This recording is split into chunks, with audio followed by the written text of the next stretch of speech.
Bien, pues lo primero de lo primero, los celulares en apagaditos o con vibrador, porque les cuento que a la primera que suene doy el tema para avanzar, porque me distrae.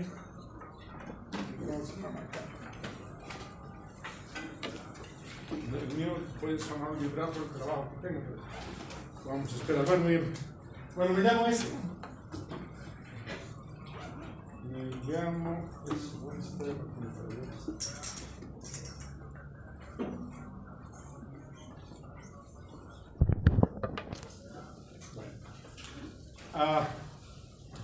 vamos a trabajar en la clase de hoy. Es posible, ¿me escuchan atrás? ¿O no mucho? ¿No mucho? Ahora, bien.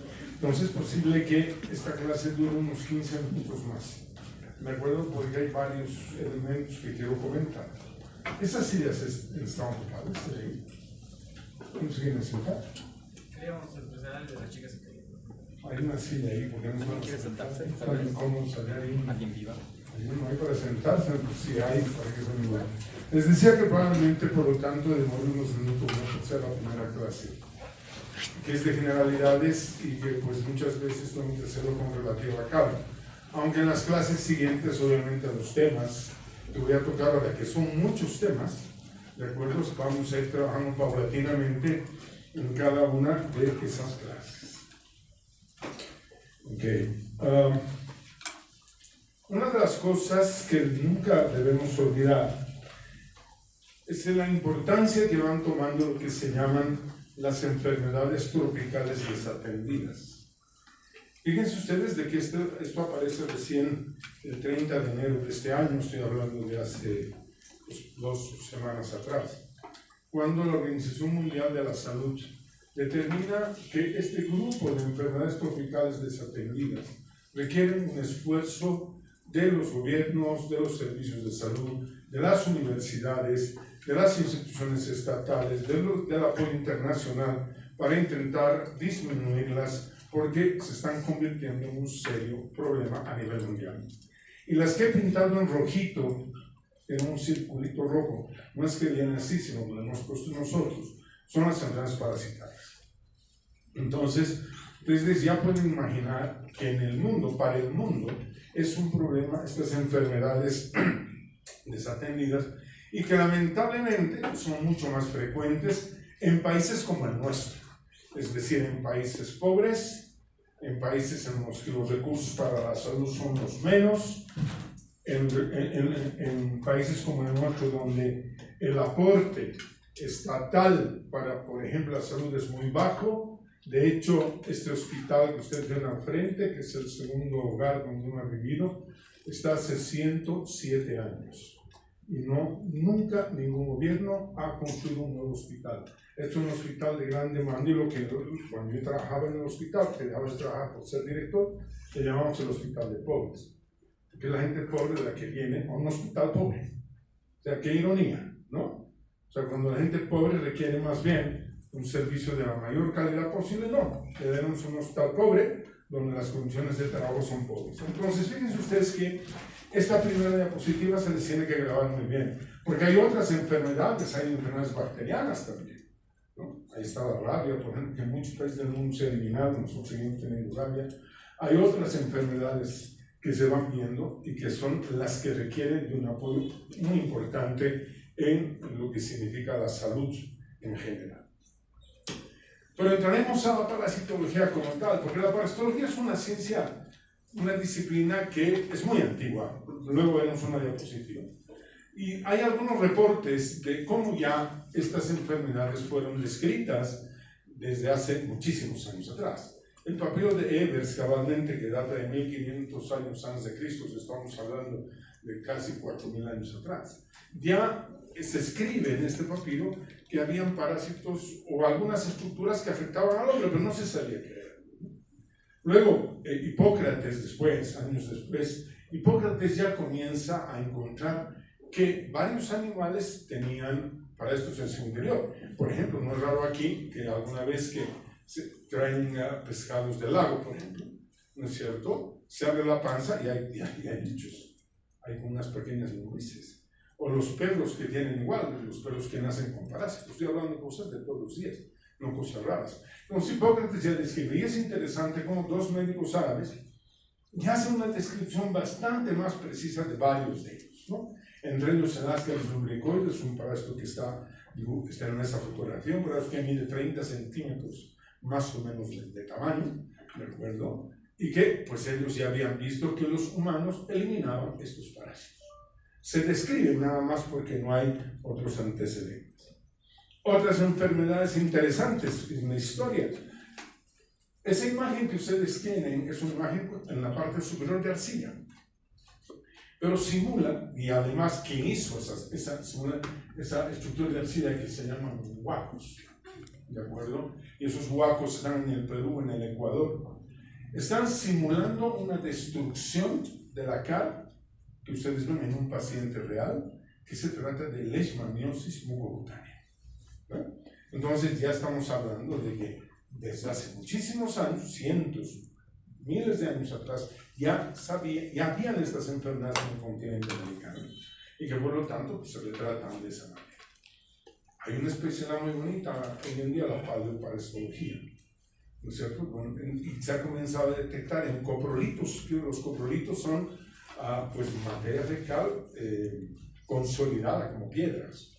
Coprolitos, litos es piedra, ¿no es cierto? Copro, materia fecal.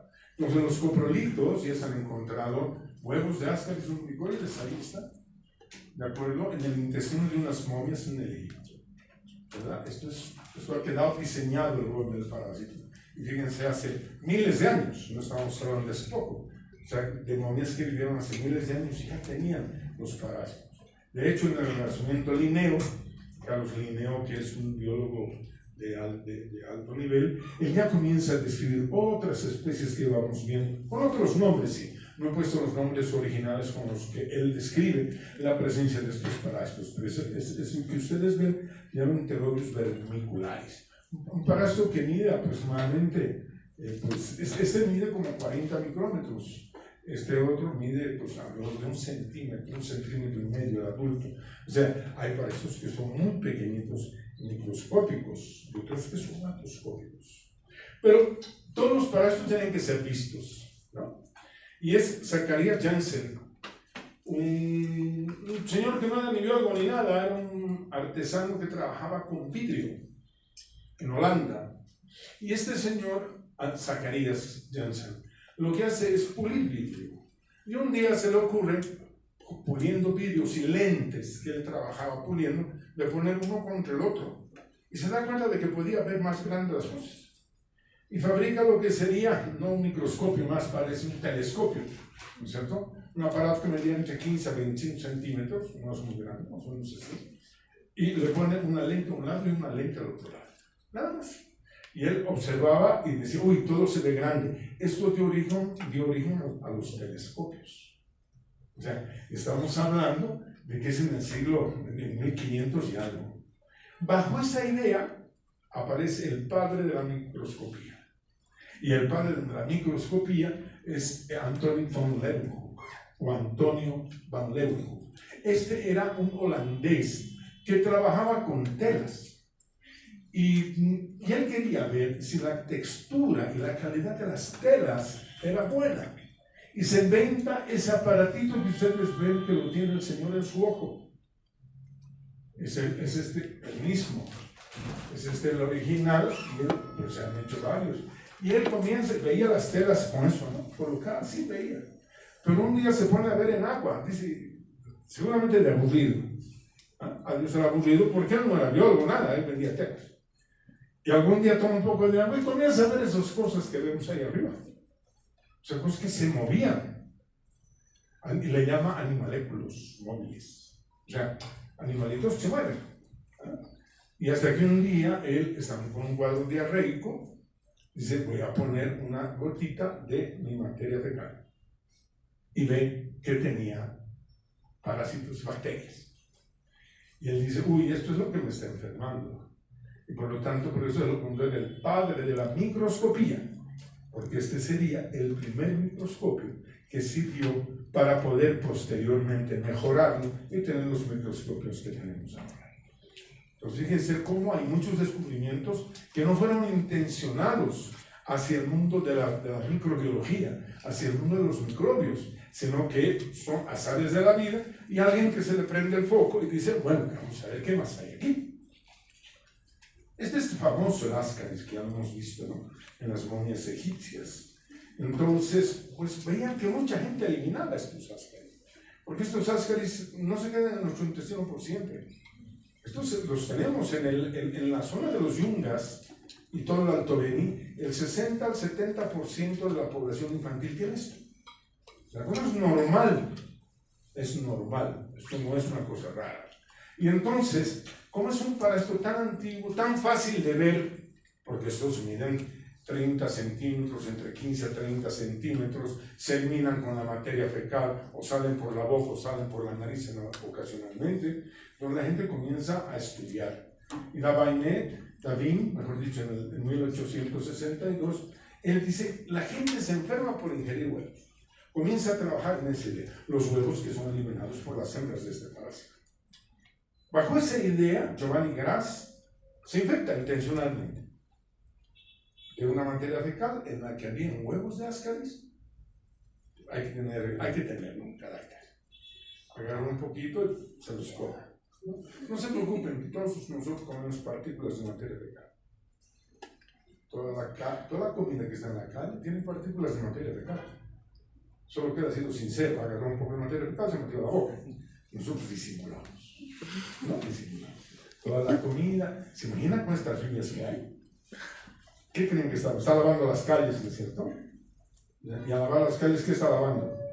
Materia fecal de perros, materia fecal humana. ¿Se dan cuenta que no se ven muchas cacas cuando hay lluvia? ¿Se dan cuenta o no? No se dan cuenta. Pues se van a dar cuenta que no hay, porque la lluvia las lava, ¿no? Y todo eso es donde queda, en las avenidas y en las calles, pues en los bordes de las aceras. Y cuando se seca, es tierrita, pescada con materia fecal. Cuando hay viento, eso se levanta y cae en toda la comida que se expande. Simple, fácil, facilito, ¿no? Bueno, el 22, un investigador ya hace un poco más de 100 años, Shimizu Koino, también se infecta, y él describe, él comenzó a estudiar, se infectó, y dijo, ¿qué me va a pasar? Y le pasa que después tenía un poco de tos, le dolía la barriga, tenía un poco de tos, comienza a tener diarrea, y al cabo de unas semanas comienza a eliminar los parásitos agudos. O sea, han habido investigadores que se han sacrificado para que nosotros digamos algo de los parásitos. Pero seguiremos con un poquito más de historia. Parece que los dos parásitos que están allá están riendo. Es una matanza de risa. Van a ver cuando les entro entre ustedes. Llamamos ancilostómicos, unos parásitos muy frecuentes en las zonas tropicales de Bolivia y del mundo, obviamente, ¿no? Y eso, por ejemplo, fue como en el 38 de Mini. Él dice, esta enfermedad existe. ¿Por qué? Porque hay individuos que están eliminando esos parásitos. Ojo, esos parásitos miden alrededor de 2 centímetros. De 2 centímetros. Nada más. No es como el otro que mide 30. Pero él investigaba, leía materia fecal y encontraba esos gusanitos pequeños. Y después se describe, esta infección mucho en mineros. ¿Por qué? Porque las minas son muy calientes. Y en las minas hay agua. Y en las minas, pues los mineros no es que van a salir a defecar a un baño fuera de la mina. No, ahí mismo. ¿No? Ahí mismo. Entonces ahí los parásitos se van desarrollando. Se enfermó la infección de los mineros. Y obviamente años después, otro investigador dice, ¿y cómo entran estos parásitos? Y él estudiando se dio cuenta que entraban por la piel. Y él se infecta con unas larvas que ingresan por la piel. Tan igual como esto que vemos aquí abajo. Estos estrongiloides estercoralis. Otro parásito que lo encontramos en las zonas tropicales de nuestro país. Todo esto hay en Bolivia, no es que no hay. Y por ejemplo, ellos están viendo la historia de acuerdo cómo estrongiloides es un parásito que ingresa por la piel, genera como un camino que se está moviendo. No es que el parásito tiene este tamaño, es muy pequeñito, mide aproximadamente entre 250 a 300 micrómetros. Es muy pequeñito, Hombre, pues esto es muy grande ya en la mano. No es el parásito genera un camino. O sea, él se va moviendo. Esto se llama larva migrante o larva migrans. ¿De acuerdo? Y luego de un tiempo el parásito se introduce a un vaso sanguíneo y comienza a subir en nuestro interior. Entonces ahí estamos viendo cómo pues, otros investigadores fueron encontrando, y para que den una idea, hasta aquí, el hecho de encontrar un parásito y saber qué era, cómo funcionaba, qué es lo que producía, es la obra de muchos investigadores, de varios investigadores. No es que uno sabía todo solito, uno descubría algo, el otro leía el informe, él decía si esto es así, entonces debe haber pasar esto, y de esa manera, paulatinamente, fueron encontrando estos parásitos en el mundo. Seguimos con un poquito de historia, solo de algunos datos fundamentales, de algo que sea muy importante. Manson es otro investigador de una enfermedad muy frecuente en el África y en la parte norte de Sudamérica moderna, la oncocercosis, que es una filariosis, que genera un cuadro que se llama elefantiasis, ¿no? Y él descubre todo el ciclo, cómo se transmitía. Él es uno de los pocos que hace una descripción total de esa enfermedad. Y él demostró, por lo tanto, que un parásito cuando ingresa en nuestro organismo, ingresa de una manera. Dentro de nuestro organismo desarrolla a una o varias otras formas, hasta llegar a ser probablemente adulto en nuestro organismo. O sea, nosotros somos el ideal de los parásitos. El ideal. Los mamíferos principalmente, y obviamente los humanos. Otros investigadores rusos, ¿de acuerdo? Entonces comienzan ya a encontrar ya por el 1800 a las amebas, ¿no? Unas lesiones que se producen en el intestino, la famosa amebiosis, que la comentaremos en su día, y ellos van describiendo, por lo tanto, esta enfermedad. Lambert es un investigador muy interesante, hay un parásito que se llama, que lo vemos ahí, de Giardia lamblia, ¿no? Y se pone el lambe en honor a él, que descubre eso que ven como una carita, que parece un muñequito, ¿no? Sus dos ojitos, su nariz, su boquita, su microscópico, y eso se llama Giardia lamblia. Muy frecuente en nuestro medio. El primer parásito que genera diarrea en niños, se puede. ¿De acuerdo? O sea, ya tenemos información. Cuando hay diarrea, pues siempre pensamos, primera causa parasitaria tiene que ser Giardia. ¿Y cómo ingresa la Giardia? Por la boca. ¿Y a través de qué? Del agua y los alimentos. Es resistente al cloro. Ni siquiera el agua con cloro permite matarla, ya aprenderemos después. Y obviamente ya vio que eran cuadros de diarrea, ¿no? Entonces, ahí vemos es la foto del profesor Lambert, otro investigador que trabaja en esta línea. Chagas, la primera enfermedad parasitaria crónica en Bolivia. Somos el país más endémico de Chagas del mundo. Nadie nos gana medalla de oro. Y si hubiera otra medalla nos daría, de platino nos daría. Pero ahora somos el país más infectado del mundo. Del mundo. ¿Y por qué? Por las condiciones de vida que las vamos a estudiar. Y ahí vemos al profesor Carlos Antonio das Chagas, un investigador brasileño. Este es uno de los pocos que descubre el parásito, el Trypanosoma cruzi, vamos a ver una fotito, que describe cómo se infectan y que describe cómo es la enfermedad. En las otras se habrán dado cuenta, alguien ponía algo de su parte. En cambio, en este caso no, él hace la descripción. Y por eso sus alumnos, años después dicen esta enfermedad que se llama la de Chagas, en honor al profesor. Y el profesor Chagas, Carlos Chagas, pone el nombre de su profesor al parásito. Su profesor era el profesor Cruz, Osvaldo Cruz.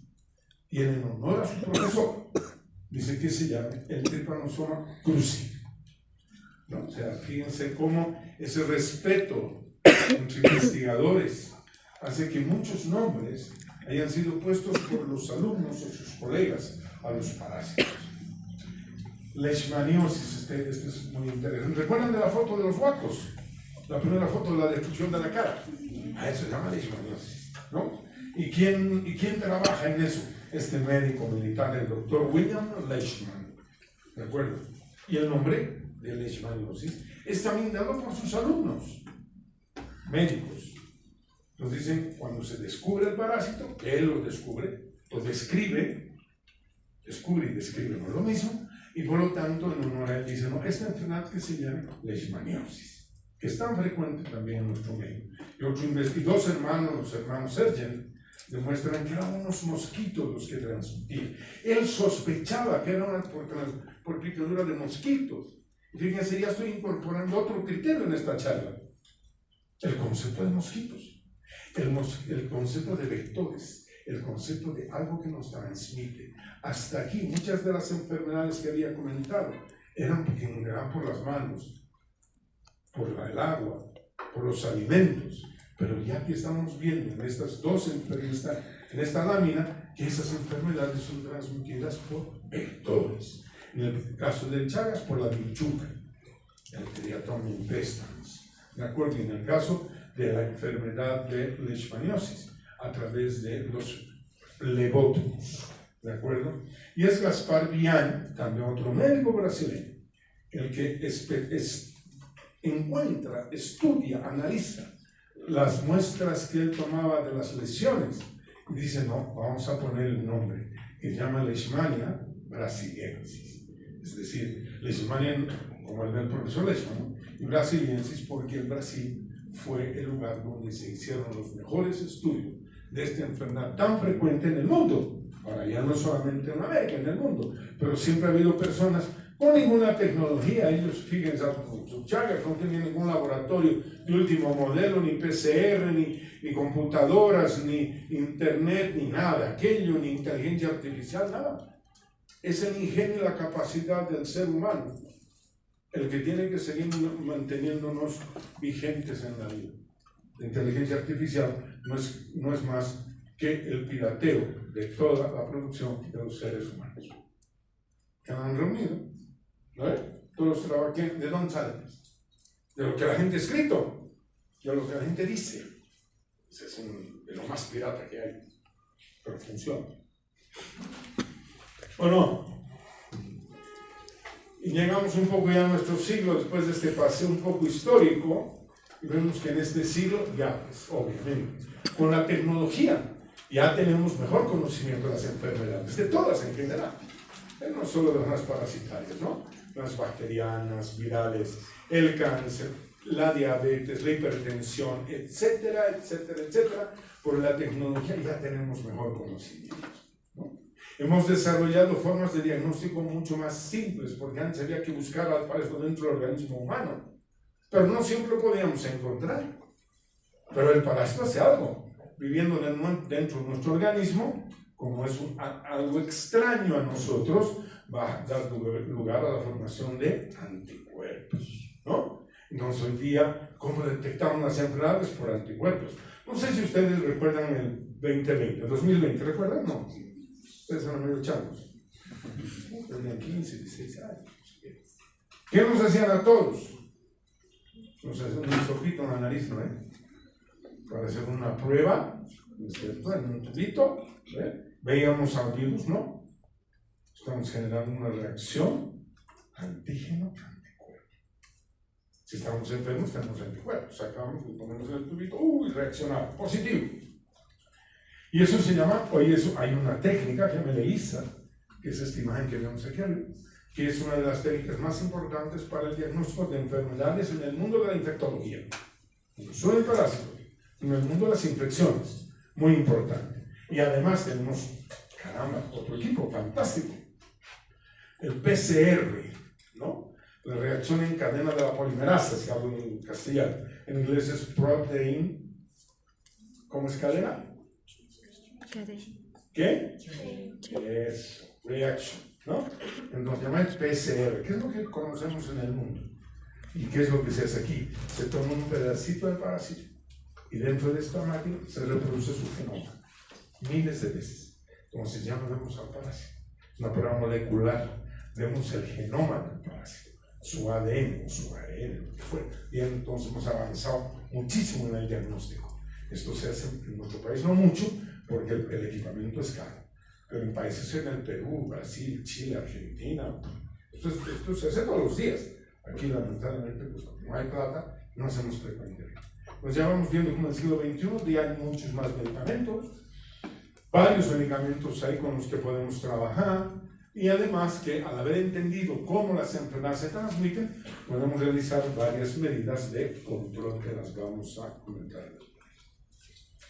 Pero aquí me quiero detener para que entiendan cómo la evolución parasitaria. Han aparecido los parásitos ahora, hace el año pasado, hace 50 o 100 años, no. Los parásitos comienzan cuando comienza la vida, hace 600 millones de años. No sé si pueden calcular lo que son 600 millones de años.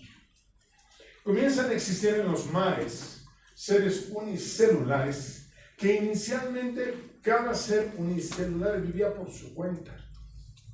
Pero paulatinamente estos seres unicelulares comienzan a tener necesidad o relación con otros seres unicelulares. Entonces ya comienza a haber una interdependencia. ¿Hace cuánto? 600 millones de años. ¿Quién sabe hace cuántos años está el humano sobre la faz de la Tierra? Como Homo sapiens. ¿Ah? 200.000 años. No. No. Siga. Vamos bajando. Estamos trabajando. ¿A quién más? Se calcula entre 60.000 y 80.000 años. No más. No más. Oye, ¿qué tiene que ver nuestra edad con 600 millones de años? No, nada que ver. Ya después de otros miles, millones de años, ya aparecen a aparecer otras cosas. Comienzan estos seres multicelulares a asociarse, a modificar, a cambiar su estructura, y comienzan a aparecer los multicelulares. Y si hablamos de algo interesante, los platelmintos, los gusanos planos, que van a dar lugar a las tenias, que se dice para muchos investigadores que la tenia es el parásito más perfecto, o tan perfecto como el ser humano. Lo único que le falta es pensar. Nada más. Entonces, ya se van formando otras estructuras. Hace 300, 400 millones de años aparecen los ectoparásitos, los piojos, por ejemplo, los sarcópteros, es decir, todos aquellos que estaban en la piel de los animales. Y aparecen los mosquitos ya. Comienzan a aparecer los mosquitos, ¿de acuerdo? Para ir transmitiendo posteriormente enfermedades. Pero ya comienzan a haber seres más complejos. Entre 100 a 200 millones de años aparecen los homínidos, los Australopithecus, ¿no? Todo este conjunto de antecesores nuestros, que no eran humanos sino homínidos, y que pues comienzan a alimentarse, ya tienen bipedestación, ya se pueden parar, y por lo tanto tienen acceso a arrancar comida, a tomar agua, obviamente, a alimentarse de mil maneras. Y obvio, no era que ellos tenían la capacidad de decir, a ver, hay que lavarse las manos antes de comer, ¿no? Nada de decir, nos lavemos las manos, ¿no? Como deberíamos hacer hoy día. ¿Ustedes cuántas veces habrán lavado las manos hoy? Dejo en el aire. Me imagino que una vez todos. Me imagino que se habrán lavado esta mañana. Pero desde esta mañana a las 5 de la tarde, solo Dios sabe. Hace 10.000 años, y para arriba, 10.000 a 30.000 años, el hombre ya no es sedentario. Es decir, el hombre se vuelve sedentario. Comienza a vivir en comunidad, ¿no? Comienza ya a domesticar animales. Y por lo tanto, el hecho de vivir en comunidad, ¿de acuerdo? Ya se vuelve más sedentario, ¿de acuerdo? Entonces hace que conviva con otras personas y con los animales, y ahí comienzan a aparecer las zoonosis, es decir, las infecciones parasitarias en animales que se transmiten a estos humanos. Porque claro, ¿ustedes qué pensaban? Que los humanos iban a cocinar y ponerle salsita y no. O sea, Tenían que comer pues con las manos mugres, tenían que pelear y conseguir su comida. Y comían cosas crudas. Y por lo tanto, al comer cosas crudas se infectaban, podían infectarse de muchas cosas. Y llegamos hace 3.000 años un poco más, ¿no? Que ya hemos evolucionado nosotros. Me gusta mucho esa diapositiva, ¿no? ¿Se dan cuenta? La última, ¿no? Bien bonita. De los monos, ¿no? Todo el hombre, y comenzamos ya a perder nuestra capacidad de humanos, ¿no? De estar con el celular y ya viviendo como los monos agachados, ya. ¿No? Estamos volviendo a la edad esa. No todo el día. Bueno, nada más es un comentario. Pero fíjense, ahora, los parásitos son seres con gran capacidad de sobrevivencia y que además han desarrollado también que se han adaptado a diversas partes de nuestro organismo, como voy a comentar enseguida. Pero bueno, llegaremos a definir esta historia, ¿no? ¿Qué es pues un parásito? A ver, los parásitos históricamente tienen una historia. Ay, perdón por la redundancia. En las cortes, en el medioevo, el parásito era aquel individuo que servía, una especie de garzón. Era el que además de servir conversaba con los comensales. ¿De acuerdo? Por eso tiene su nombre, ¿no? Parásito viene del que se sienta al lado para comer, ¿no? Entonces los parásitos eran esas personas que tú estabas comiendo y él se acercaba y para que tengas una comida agradable, te conversaba. Y ese se llama parásito. ¿No? O sea, ese era el parásito en términos de asumir la definición, el que se alimenta junto a otro. Años después, cuando se va entendiendo los parásitos en el sentido que los parásitos viven de una especie para alimentarse, porque ellos no tienen, muchos de ellos, capacidad de sobrevivir en el medio externo. Si alguien no puede sobrevivir en el medio externo, es un parásito. Inclusive, se dice que el feto es un parásito. El feto. ¿Todos somos fetos? ¿O no? ¿O son legajos ustedes? Todos hemos sido fetos, ¿no? En el lugar de nuestra madre. Y se considera que es un parásito, porque está viviendo dentro de una especie, se está alimentando de esa especie, le está quitando nutrientes a la madre, por eso las madres hacen anemia. Por eso a las madres hay que dar hierro. No se considera que el feto es un parásito. Hay otros más en el mundo, pero bueno, no quiero entrar en detalle. Entonces, ese es el parásito que estamos viendo. Dos tipos de parásitos, ¿no? Unos microscópicos, como el primero Giardia, y uno que pueden medir hasta 8 metros, como las tenias que están ahí abajo. Medir hasta 8 metros. Y alguno en el Brasil se ha encontrado, bueno, eso es raro, una tenia de 20 metros. 20 viviendo ¿dónde? En el intestino. ¿Y por qué vive en el intestino? Porque es el órgano más grande. Simple, ¿no? Si para esto es grande, tiene que tener un lugar donde haya pues espacio. Entonces, ¿por qué el parásito lo definimos como tal? Vive en una especie superior. En el caso de la parasitología humana, los parásitos, nosotros somos una especie superior en relación a los parásitos. ¿Y por qué vive solo en nosotros algunos parásitos? Porque se han adaptado a vivir en nosotros. Así hay parásitos de peces, hay parásitos de perros, de gatos, de leones, de elefantes, de hipopótamos, de la raya en el mar, de los tiburones. Las hormigas tienen parásitos, las aves tienen parásitos, cualquier ser vivo tiene parásitos. Específicos de esa especie. Entonces hay una especificidad de especie.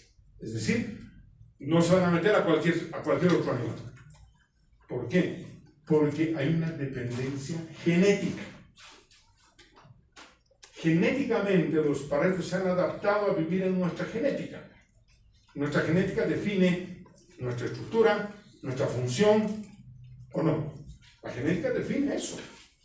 Genéticamente se define si vamos a ver, no ver, si va a funcionar nuestro corazón, el intestino, si vamos a secretar hormonas o no. Esto es una decisión de nuestros genes. Los parásitos han tenido que adaptarse a lo largo de miles de millones de años a nosotros. ¿De acuerdo? ¿Y para qué? Para depender metabólicamente. ¿Por qué? ¿Qué quiere decir eso? La dependencia metabólica significa que es el lugar donde el parásito se va a nutrir. A momentos pienso que yo soy un parásito. Porque si no hubiera comida en mi casa, no iría a mi casa. O voy nomás. Por el amor a mi familia y de... Mi familia no me va a ver hoy día. Qué pena. No, al menos voy porque tenemos asegurada la comida o no. A veces somos parásitos los humanos, ¿no? Si no hay comida en tu casa, ¿qué vas a hacer? ¿Dónde vas a ir? ¿A tu tía, donde el vecino, la abuela? ¿Alguien te darás un plato de comida? ¿No ven? Parece que somos muchos parásitos. Ellos dependen para subsistir, pero no quieren matarnos. A diferencia de otras bacterias. Las bacterias les interesa multiplicarse, alimentar, reproducirse y chao. Y si lo matamos al ciudadano, muy bien. Los parásitos no quieren matar mucha gente. Porque, ¿qué pasa si nos mataran los parásitos? Ellos también desaparecen. Y eso quiere decir que tienen que dar continuidad y perpetuar su especie. Porque si el humano desaparece, los parásitos humanos desaparecerían, pero hay humanos en otros animales, ¿no? No hay ningún problema. Pero los que viven en nosotros específicamente y solo única y en los humanos, pues ellos desaparecen. Entonces para eso dice, ¿cómo voy a matar a aquel que me permite mantener mi especie? Entonces, esos son los componentes de la definición de qué es un parásito.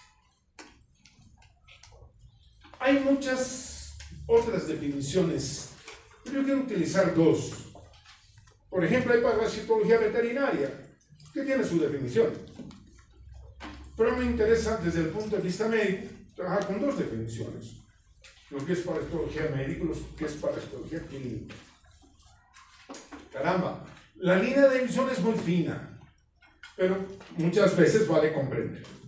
En el primer caso, la parasitología médica, como su nombre dice, estudia el parásito, cómo se desarrolla, cómo se transforma, etc. O sea, ¿qué es? ¿No? O sea, ¿cuál es el ciclo biológico del parásito? ¿Cómo hace el parásito para sobrevivir? Etcétera, etcétera. En cambio, la parasitología clínica está hablando de la enfermedad parasitaria. ¿Se ubican?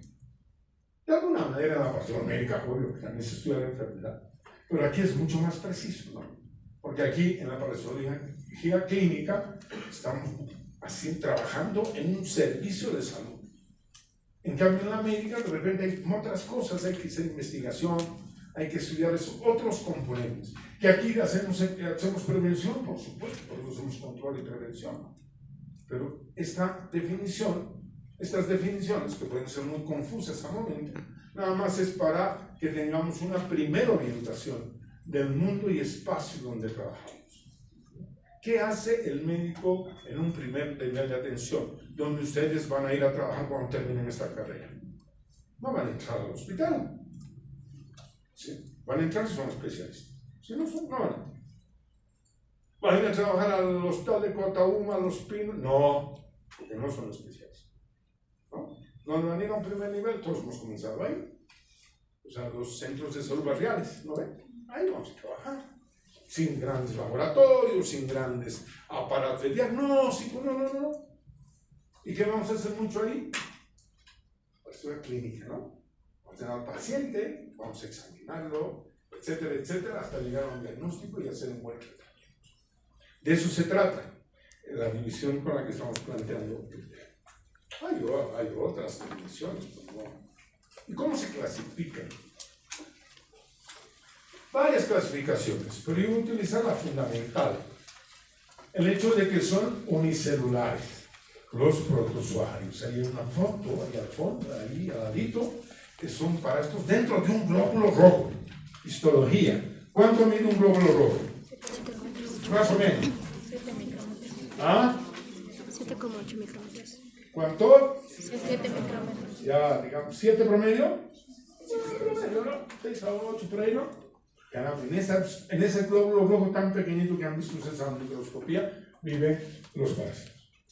Ahí cada puntito es un parásito. Aerozoitos de la malaria.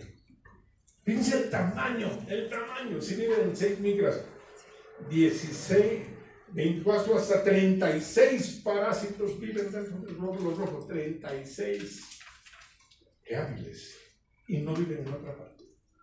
Solo han evolucionado para vivir en los glóbulos rojos. No están en los blancos ni en ninguna otra célula.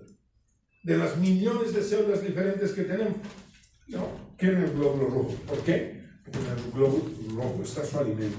No hay en otro lugar. ¿Cuál sería el alimento en un glóbulo rojo? La hemoglobina. ¿Recuerdan de la hemoglobina? Parece que no. Se alimenta de eso porque no hay hemoglobina en otra parte. ¿Dónde va a ir a alimentarse? Pero fíjense esa adaptación. Eso lo aprendí a hacer en años. Los unicelulares. Pues vienen ya los multicelulares. Le llamamos hemitos en general. Luego verán la clasificación específica. Ahí estamos viendo esa tenia. Estamos en una parte de la tenia. Estas tenias que miden entre 4 a 8 metros. Esto es tan pequeñito, esto que ustedes ven, que mide más o menos 1 milímetro. 1,5 milímetros. Y ahí están unas estructuras que permiten que el parto se quede enclavado en el intestino delgado. Y mide 8 metros, ¿no? Como les comentó. ¿Y por qué vivir en el intestino delgado, aparte de que hay espacio? ¿A quién? Levanten la mano, a ver, ¿quién quiere opinar? ¿Por qué creen que hicieron acá en el intestino? ¿Por qué no se va al hueso?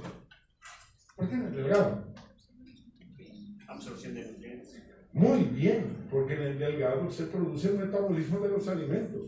Y como este bicho no tiene aparato digestivo, no tiene enzimas para digerir, ¿qué hace? Lo que nosotros digerimos, él absorbe a través de la cutícula. ¿De acuerdo? Absorbe. Por eso vive en el intestino delgado. Todos los parásitos tienen que vivir en el lugar donde hay comida, para hacerlo en palabras simples. Después tenemos a los artrópodos. Esa imagen que tienen ahí es el piojo. El piojo. El 20% de los estudiantes de medicina de la facultad de la carrera de medicina de la Universidad Mayor de San Andrés tiene piojos en su cabeza. 20%. 2 de cada 10 tienen piojos. ¿Seguro? Pero seguro. ¿Y qué es un piojito? ¿No? Las caras, ¿sí? No hay que ser piojo. Ya, listo. ¿Ah? Entonces, esos son los. A estos dos los podemos llamar endoparásitos. Estos dos grandes grupos, el 1 y el 2, viven dentro de nuestro cuerpo. En cambio, le vamos a llamar un ectoparásito. ¿Por qué? Porque viven, estos ejemplos, en la superficie de nuestro cuerpo. Viven sobre la piel, ¿de acuerdo?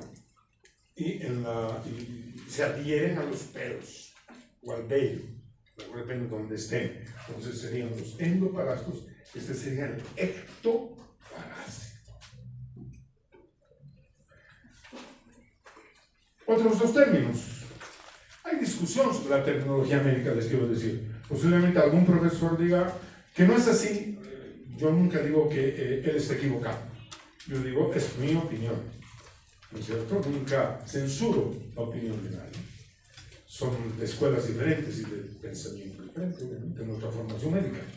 Entonces yo hablo del parasitismo. No solo yo, la escuela en la que yo me he formado. Hablamos de parasitismo, que no es lo mismo que ismo, que osis. ¿Se ubican? Pues hay una diferencia, ¿no? Entonces, como parasitismo, ¿qué es? Ahí estamos viendo en Amoeba coli. Un tipo de ameba. Vive en nuestro organismo. Es un organismo, es una especie saprófita. ¿Qué quiere decir eso? Otro término. Es una especie que no ocasiona daño. Saprófito quiere decir no produce enfermedad. Y hay poblaciones donde el 100% de las comunidades que hemos estudiado tienen Entamoeba coli en su intestino. Se ha adaptado tan bien durante miles de años y ha logrado decir, bueno, mejor yo no ataco a este organismo, porque este organismo, a través de su sistema inmune, me va a destruir. Y lo que vamos a evitar es que nos liquiden o no. ¿Sí o no? ¿Quieren hacerse matar ustedes? Uy, qué falta de vida que tenemos los martes, ¿eh? ¿Sí se van a morir ustedes? Sí, algunos sí. Escuchaba. Yo no, todavía no quiero morir. Entonces, si no quiero morir, tengo que evitar aquello que me puede matar. ¿Verdad? ¿Y qué es lo que le puede matar a los parásitos? El sistema inmune, nuestras defensas. Entonces se vuelven saprófitos. Evolucionan y dicen, ya, listo. No voy a producir ninguna enfermedad, no voy a lesionar ningún tejido, y por lo tanto, como no lesiono tejido, el sistema inmune pasa directo, no le hace nada. Pero hay otros, los que generan parasitosis, es decir, los que generan enfermedad, que tienen por lo tanto la capacidad de infectar y generar enfermedad. A ver, ¿todos los enfermos están infectados? Sí. ¿Todos los infectados van a desarrollar enfermedad? No siempre. ¿De acuerdo? No están infectados, pues no desarrollamos enfermedad. ¿Por qué? Porque estamos en equilibrio con nuestro sistema inmune. Tenemos ahí dentro, no estamos enfermos. Depende de nuestro sistema inmune. Y un día vamos a aprender de muchas otras cosas, pero para que no me pierda. El que tiene enfermedad está infectado. Y el que está infectado no siempre tiene enfermedad. Y no es lo mismo infección que enfermedad. Porque la infección es la presencia, ¿no? En este caso, de un parásito que puede ocasionar la enfermedad. En cambio, la enfermedad es la existencia de signos y síntomas, ¿no? Eso es enfermedad. Estamos enfermos por, etcétera, etcétera. En esa foto que ustedes ven, son niños pálidos. Y eso es porque recuerdan esos, los ancilostómicos en una foto con pacientes con sus bocas abiertas. Bueno, esos que hacen se alimentan de sangre. ¿De acuerdo? Viven en el intestino delgado. Miles, son pequeñitos. Y por lo tanto las personas son pálidas. Entonces ya nos vamos dando cuenta que podemos diferenciar un concepto del otro. Vamos a pararnos un ratito. Pónganse de pie.